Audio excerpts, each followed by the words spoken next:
சூரத்துல் பக்ரா வசனம் 62.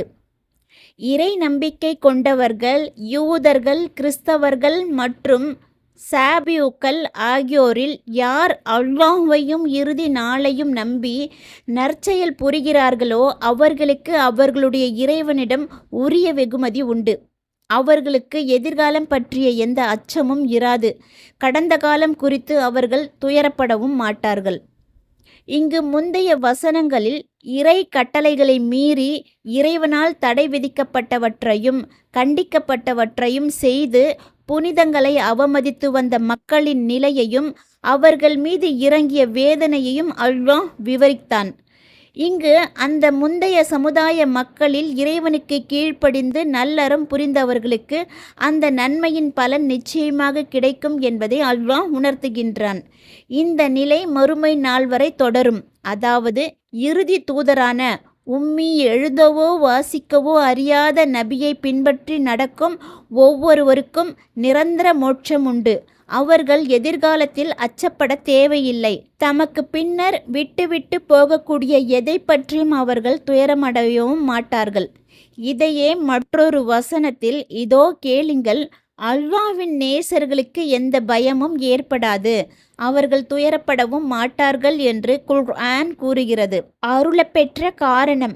சல்மான் அல் ஃபாரிசி ரலியல்லாஹு அன்ஹு அவர்கள் கூறியதாவது, என்னுடைய பழைய சமயத்தைச் சேர்ந்த சிலரை பற்றி நான் நபி ஸல்லல்லாஹு அலைஹி வஸல்லம் அவர்களிடம் வினவினேன்.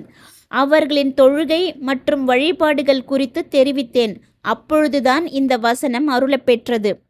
சுத்தி ரஹ்மத்துல்லாஹி அலைஹி அவர்கள் கூறியதாவது, இந்த வசனம் சல்மான் அல் ஃபாரிசி ரலியல்லாஹு அன்ஹு அவர்களுடைய மறைந்த தோழர்கள் தொடர்பாக அருளப்பெற்றது.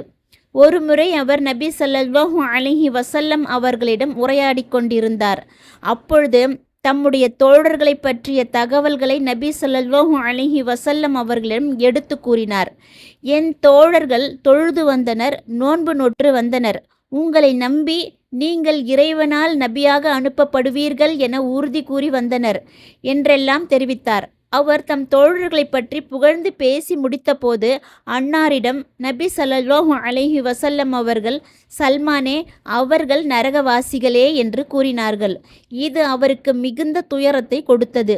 அப்பொழுதுதான் அல்லாஹ் மேற்கண்ட வசனத்தை அருளினான். ஆக யூதர்களை பொறுத்தவரையில் தௌராத் வேதத்தையும் அவர்களுடைய நபியான மூசா அலை அவர்களையும் யார் பின்பற்றி நடந்தாரோ அவரே உண்மையான இறை நம்பிக்கையாளர் ஆவார் என நம்ப வேண்டும்.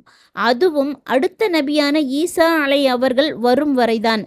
ஈசா அலை அவர்கள் வந்த பிறகும் அவர்களை பின்பற்றாமல் பழைய தௌராத்தையே ஒருவர் விடாப்பிடியாக பிடித்து கொண்டிருந்தால் அவர் வெற்றி பெற முடியாது. அவ்வாறே கிறிஸ்தவர்களை பொறுத்த மட்டில் அவர்களது வேதமான இஞ்சீலையும் ஈசா அலை அவர்களின் வழித்தோன்றல்களையும் யார் பின்பற்றி நடந்தாரோ அவர்தான் உண்மையான இறை நம்பிக்கையாளர் ஆவார் என நம்ப வேண்டும். அதுவும் இறுதி தூதர் முஹம்மத் ஸல்லல்லாஹு அலைஹி வஸல்லம் அவர்கள் வரும் வரைதான். முஹம்மத் ஸல்லல்லாஹு அலைஹி வஸல்லம் அவர்கள் வந்த பின்னரும் அவர்களை பின்பற்றாமல் இஞ்சிலேயே விடாப்பிடியாக பிடித்து கொண்டிருப்பவர் வெற்றி பெற இயலாது. இப்னு அப்பாஸ் ரலியல்லாஹு அன்ஹு அவர்கள் கூறினார்கள், முதலில் இந்த வசனத்தை அல்லாஹ் அருளினான். அதன் பின்னர் இஸ்லாம் அல்லாத வேறு மார்க்கத்தை யாரேனும் விரும்பினால் அது அவரிடமிருந்து ஒருபோதும் ஏற்கப்படாது என்ற வசனத்தை அல்லாஹ் அருளினான். எனவே இந்த 62ஆம் வசனத்தின் சட்டம் காலாவதியாகி விட்டது. ஆனால் இப்னு அப்பாஸ் ரலியல்லாஹு அன்ஹு அவர்களின் இந்த கருத்து முன்னர் கூறப்பட்ட கருத்துக்கு முரணானதன்று. ஏனெனில் முஹம்மது ஸல்லல்லாஹு அலைஹி வஸல்லம் அவர்கள் நபியாக அனுப்பப்பட்டதற்கு பிறகு அவர்களின் மார்க்கத்திற்கு ஏற்ற செயல்பாடும் வழிமுறையும் மட்டுமே எவரிடமிருந்தும் ஏற்கப்படும். ஆனால் முஹம்மது ஸல்லல்லாஹு அலைஹி வஸல்லம் அவர்கள் நபியாக வருவதற்கு முன்னர் அந்தந்த காலத்தில் வாழ்ந்த இறை தூதரை பின்பற்றி நடந்த ஒவ்வொருவரும் நேர்வழி பெற்றவராவர், வெற்றியாளர் ஆவார். யூதர்களும் கிறிஸ்தவர்களும். ஆக யூதர்கள் எனப்படுவோர் மூசா அலை அவர்களை பின்பற்றியோர் ஆவார். அவர்கள் தமது காலத்தில் தங்களின் பிரச்சனைகளுக்காக தௌராத் வேதத்தையே தீர்வாக கொண்டிருந்தனர். யூதர்கள் என்பதை குறிக்கும் அல் யஹூத் என்னும் சொல் அல் ஹவாதத் என்பதிலிருந்து பிறந்ததாகும். இதற்கு அன்பு என்று பொருள், அல்லது அத்தஹவுத் என்பதிலிருந்து பிறந்ததாகும். இதற்கு பாவ மன்னிப்பு என்று பொருள். மூசா அவர்கள் இறைவனிடம் நாங்கள் உன்னிடம் பாவ மன்னிப்பு கோரினோம் என்று குறிப்பிட்டதை எடுத்துரைக்கும் வசனத்தில் ஹுத்னா என்னும் சொல் ஆளப்பட்டிருப்பது இதற்கு எடுத்துக்காட்டாகும். இஸ்ரவேலர்கள் தமக்கிடையில் ஒருவருக்கொருவர் அன்பு பாராட்டியதாலும் காளைக்கன்றை வழிபட்ட குற்றத்திற்காக இறைவனிடம் பாவ மன்னிப்பு கோரியதாலும் ஆதியிலேயே அவர்களுக்கு யஹூத் என்று பெயர் வழங்கப்பெற்றது. அல்லது இறை தூதர் யாக்கூப் அவர்களின் மூத்த புதல்வரான யஹூதா என்பவருடன் இணைந்து இஸ்ரவேலர்களுக்கு அல் யஹூத் என்ற பெயர் வந்திருக்கலாம். மூசா அவர்களுக்கு பிறகு ஈசா அவர்கள் நபியாக அனுப்ப பெற்றார்கள். அப்பொழுது ஈசா அவர்களுக்கு கட்டுப்பட்டு அவர்களை பின்பற்றி நடப்பது இஸ்ரவேலர்கள் மீது கடமையாயிற்று. ஈசா அவர்களின் தோழர்களும் அவர்களது மார்க்கத்தைச் சேர்ந்தவர்களுமே கிறிஸ்தவர்கள் என அறியப்படுகிறார்கள். இவர்களுக்கு அந்நசாரா உதவியாளர்கள் என்று பெயர். இவர்கள் தமக்கிடையே ஒருவருக்கொருவர் உதவி செய்து கொண்டதால் இவர்களுக்கு இப்பெயர் வழங்கப்பெற்றது. இவர்களுக்கு அன்சார் உதவியாளர் என்ற பெயரும் உண்டு. இதற்கு பின்வரும் இறைவசனம் சான்றாக அமைந்துள்ளது. இறை தூதர் ஈசா அல்லாஹுக்காக எனக்கு உதவி செய்வோர் யார் என கேட்டார்.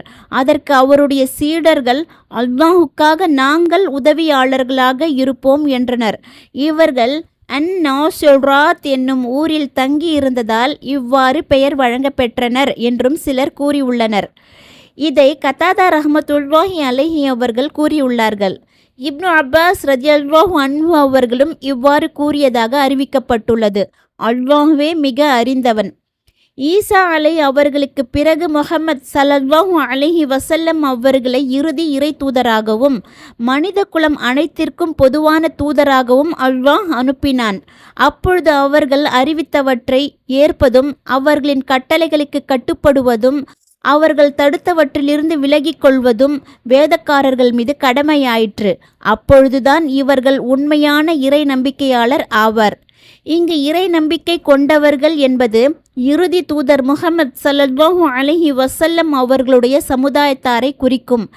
ஏனெனில் அவர்கள்தான் அதிகமான நம்பிக்கை கொண்டவர்கள், வலுவான உறுதி மிக்கவர்கள்.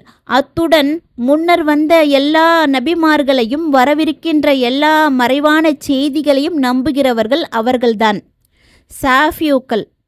சாஃபியூக்கள் யார் என்பது குறித்து பல்வேறு கருத்துக்கள் நிலவுகின்றன.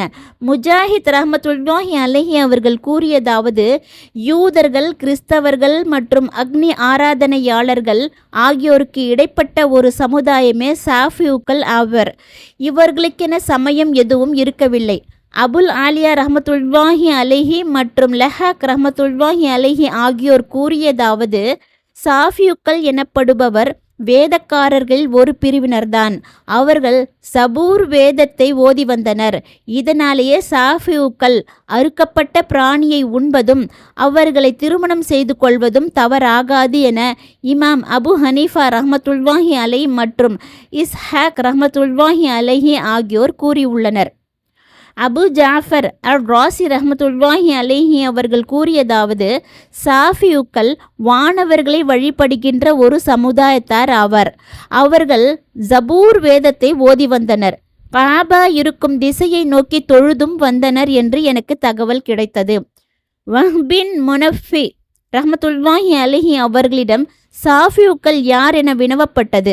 அதற்கு அவர்கள், சாஃபியூக்கள் எனப்படுவோர் ஏக இறைவனை ஏற்றவர்கள் ஆவர். ஆயினும் அவர்களுக்கென மார்க்க நெறிமுறைகள் எதுவும் இருக்கவில்லை.